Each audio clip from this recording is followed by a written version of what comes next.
We have recently been treated to loads of new Eiyuden Chronicle 100 Heroes information from the Tokyo Game Show, and my excitement for this game is currently at an all-time high. The best news is that we finally have a release date, with Eiyuden Chronicle 100 Heroes set for release on the 23rd of April 2024. I've already booked my sick days in. This video is going to be a basic summary of what we've just seen, along with my thoughts. What did you think of the new info that we've received? Are you as excited as I am? Let me know in the comments below. Before we begin, if you liked this video, it would help me out a lot to hit that like button and sub for way more Eiyuden Chronicle content in the future. Also, hit that super thanks if you'd like to support the channel. Another big shout out goes to Nemo Propaganda for the super thanks on my last video. Alright, let's get into it.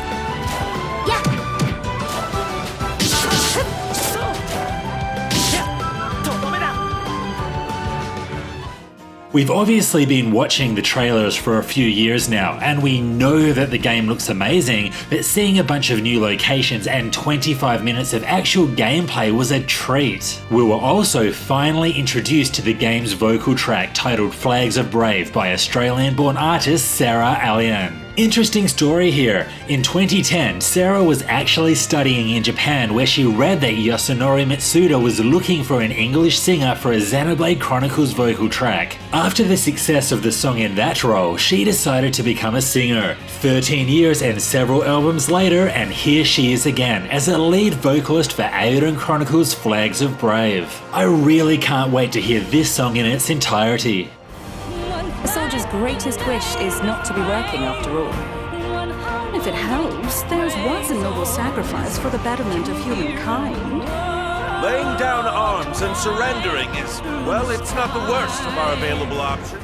Next, we have a little detail that blew my mind. That is that all of the characters will be voiced, meaning that there's over 100 different voice actors. This is elaborated on during the theatre minigame. Basically, there are a bunch of different plays and you can select any of your characters to play the roles of any characters in the play. Yep, this has Suikoden 3 written all over it. Males can play females, kids can play adults, and in this case, skeletons can play Cinderella. There are so many combinations here, and the crazy thing is, these are all voiced. I just hate to think how many hours I'm going to spend watching different combinations of all of these plays.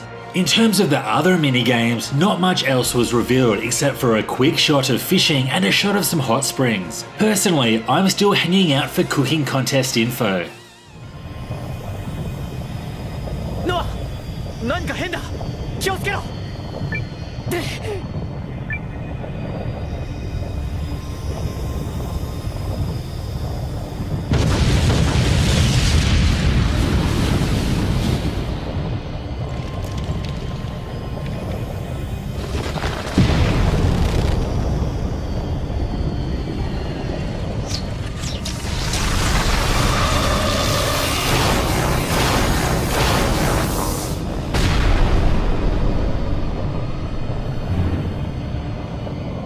Now, something else that I've been really keen to know more about is the large-scale war battles. These were one of the coolest things about the Suikoden series, and I've been curious to see which direction Eiyuden Chronicle is going to take them. We still don't know too much, but this shot here showing an army invading a town was crazy. The fact that they're using vehicles as platforms to cross the walls makes me think that we are going to be in for something special. And that's not even to mention the tanks that accompany the infantry and cavalry, and the camera movement revealing thousands of troops all ready for war. Guys, what are we in for? Yet another Suikoden staple was the 1 vs 1 duels, and we finally get to see one here in great detail. The animations here look amazing and go so far beyond what we've ever seen. I think my favourite thing about them, however, is that they're not confined to a single location, and this is demonstrated through Noah and Sane starting their duel on the bridge and proceeding to the ground. We also got a good look at the world map, and it looks incredible. We see Noah running along a path through some green plains. It doesn't exactly show us much, but we do get a really good feel for the style. This shot here reveals a little more about the world. You can see a jetty, which is likely a fishing spot, a fortified town, and a wall, which is probably a border location between two regions. There's also a shot of a ship sailing across a desert, so this may be hinting at some sort of vehicle transport. As far as the HQ goes, we've seen quite a few shots between the Tokyo Game Show footage and the recent Nintendo Direct footage. I'm really glad that we got to see some examples of the HQ upgrading, which has always been one of my favourite things about the Suikoden series. It looks pretty large too, with clearly developed castle areas as well as more rural looking areas for farming. それが存在する可能性があるので、これだけ大掛かりな作戦になっている。そういえば、村で会ったお嬢さんも言ってたね。Yep, like I just said, I have never been more excited for this game. Not only do we have a concrete release date, but we've also seen quite a lot of footage about many different aspects of the game. Just think, in 7 months' time, we'll all be playing it, no doubt talking about how amazing it is. What do you think about all the new recent footage we've received? Are you 100% hyped, or do you have some concerns? Let me know in the comments below. This was Hellfire RPGs, thanks for watching. If you liked this video, it would help me out a lot to hit like and also sub for more Eiyuden Chronicle and JRPG videos coming soon. Also, you can hit that super thanks if you'd like to support the channel. See you next time.